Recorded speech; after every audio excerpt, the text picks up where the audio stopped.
Yesterday, SpaceX launched the Falcon 9 rocket at 5:48 p.m. Eastern Standard Time from Cape Canaveral on a mission to boost two high-power broadband satellites for SES O3b mPOWER network toward a unique equatorial orbit some 5,000 miles above Earth.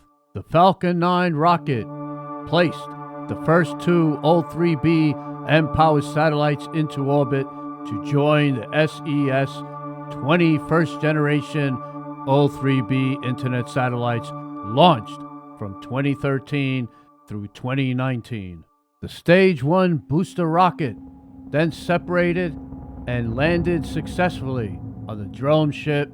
This will mark the completion of the booster's 8th flight to space.